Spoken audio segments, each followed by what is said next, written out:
এই গেটটা খোলেন তো ভাই, কে আছেন বাড়িতে একটু খোলেন তো ভাই।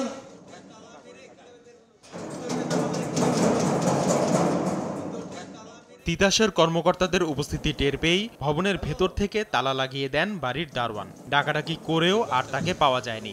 সাড়া দেননি ভবনের অন্য বাসিন্দারাও।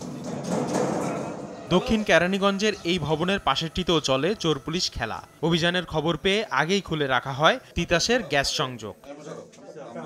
শুধু আবাসিক ভবন নয়, এই এলাকার একটি কারখানাও চলে গ্যাসের অবৈধ সংযোগে। পরে দুটি আবাসিক ভবন ও একটি কারখানার সংযোগ বিচ্ছিন্ন করে দেয় তিতাস কর্তৃপক্ষ।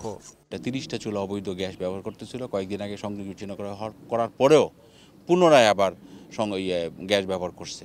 তো ওইটা আমরা ক্লিন করে দিয়ে আসছি। পরবর্তী সময় একটা বাসায় ওখানে 14টা চুলা অবৈধভাবে গ্যাস ব্যবহার করায় বিচ্ছিন্ন করা হয়েছিল। বাট আজকেও গ্যাস ইউজ করতেছে। পরে আমাদের গেট খুলে না খোলার কারণে আমরা সার্ভিস লাইন থেকে ওটা কিল করে দিচ্ছি। একটা ওয়াশিং ফ্যাক্টরি সম্ভবত এটা দিনের বেলা চালায় না গ্যাস, রাত্রে ইউজ করে। আমরা এটা সার্ভিস লাইনটা খুঁজতেছি, খুঁজার পরে আমরা হয়তো এটা কিল করে দিব। এর আগে রাজধানীর আরামবাগের দুটি আবাসিক ভবনে অভিযান চালায় তিতাস। আবাসিক সংযোগের গ্যাস বাণিজ্যিক কাজে ব্যবহার করে আসছিলেন বাসিন্দারা। মূল সংযোগ পাইপ থেকে একাধিক অবৈধ সংযোগও চোখে পড়ে অভিযানে।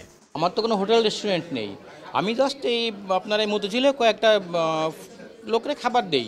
যত অনেক ইউজ কোয়ান্টিটি না, আপনার 40 জনের মতো খাবার দিই। আমার বড় স্কেলে কোনো রান্না হয় না, আমার রান্নাটা খুবই সীমিত আকারে হয়, যেটা একটা বাসা বাড়ির জন্য যথেষ্ট মনে করতে পারেন। একটা ফ্যামিলি নিয়ে যে আমরা যে ভাড়া থাকবো, তখনও তো আমরা রান্নাই করব নাকি। মনে করে রান্না করলে মনে করেন এক পাতিলা ভাত, মানে আধা কেজি চালে ভাত রান্না করতে যে সময় লাগে, হয়তো 3 কেজি চালে ভাত রান্নতে সে সময়ই লাগে। বিচ্ছিন্ন করা সংযোগ ফের চালু করা আটকাতে সরবরাহ লাইন সিলগালা করে দেয় তিতাস।